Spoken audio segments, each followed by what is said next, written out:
Okay, Kat. I like Katrine, but Kat's cute too, so we'll go with Kat right now. But, I always remember so many people have been influencers in my life.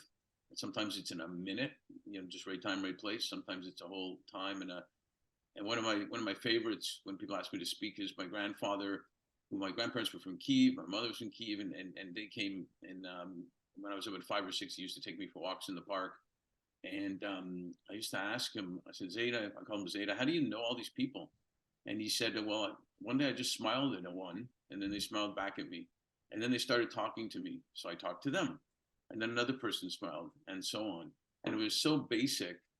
And even for a 5-year-old, I kind of Mhm. got it. But then as you grow, you really, really get it. And Yeah. so that was a big influence among others. So can you share with us 2 or 3 people that have been influential in Yeah. your journey? You bet, yeah. So I would say I also, of course, came across so many inspirational people that it's also hard to choose. But I would say I have three people who kind of influenced me a lot in where I am today. So the first one was I watched this documentary called Mission Blue with Sylvia Earle, Mhm. and I got so fascinated that I literally watched and read everything that she kind of touched. So she was a very big influence because we had this shared love for the ocean. So Mhm. she was one of them. Then before I started Copenhagen Cartel, I worked in a fintech startup called Luna. The founder of that company was called Ken, and he called me up when the company was not even, I don't think it wasn't even founded yet. And he asked me and said, hey, do you want to help me build a new bank? And I said, let's do it. It sounds crazy enough for me to jump in. And he is the craziest, most genius person I actually ever met. I hate him and I love him at the same time.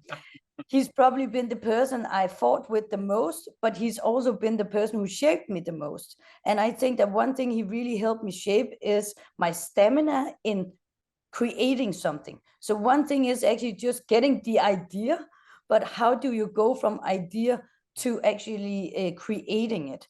Mhm. And that is what he really, really, in a hard way, I would say that was tough love, but Right. he really helped.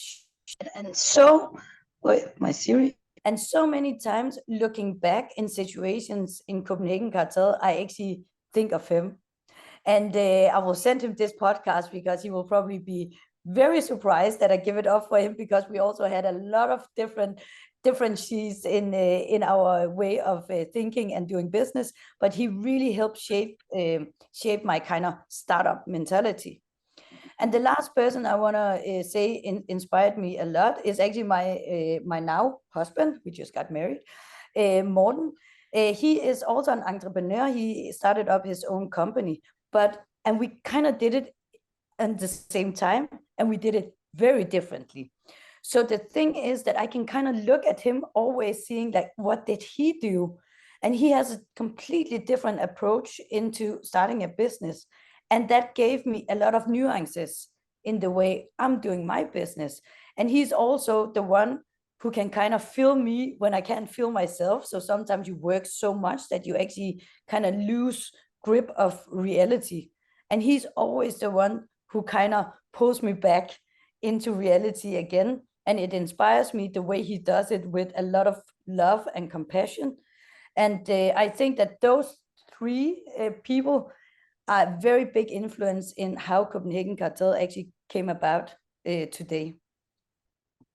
Wow, sounds like he's the lucky guy. Yeah, I'm a lucky woman. And you're Yeah, a lucky woman. No, that's great. Congratulations, by the way. thank you. No, that's 3 great influencers. And you know what? It was his name Ken. Is it? Yeah. You know, that's where you get new ideas. That's where you get new thoughts. That's when you get more. If Hmm. everything was like, I agree all the time, there wouldn't be anything new there. No. So it's And good for you. he kind of opened up some new levels to me that I didn't even knew existed. And there was a lot of resistance, there was a lot of fighting back, and so on and so on. But now, looking retrospect, I'm just so grateful that I was on this journey with him. It was the toughest 5 years of my life, but it taught me more than the rest of my life in those 5 years. It was very intense. It was very, like, we went from 7 people to 600 people in 5 years, and the journey there was super tough, but I would not have been without it. Well, it shows you, and you probably appreciate the now getting that with compassion and love rather than fighting. Yeah, exactly. And now, of course, I'm not copying what he's doing one to one. I'm taking the learnings that I got, and I think I see fit, and then I'm mixing it up, of course, with my own set of values and my own way of creating culture and creating a company. So I Well, think as you it's know, the best from all worlds. yeah, and I'll complete it by saying something. It just shows us that we're always influencing people too, and it's our Yeah, choice if we're going to do it positively or negatively. yeah, And I would suggest we go positive. I think that's the way to go. So thank you so definitely. much for sharing that. Of course. Thank you so much for wanting to know all these things about the Copenhagen Cartel and the way we go about things. I think it's so inspirational that you guys are focusing on leaders who care. I think it should be a mainstream view, but I'm just so happy that people are actually doing it. So thank you for that. Well, with you, we'll get a lot more leaders who care. That'll make stuff happen. So way to go. Thank you.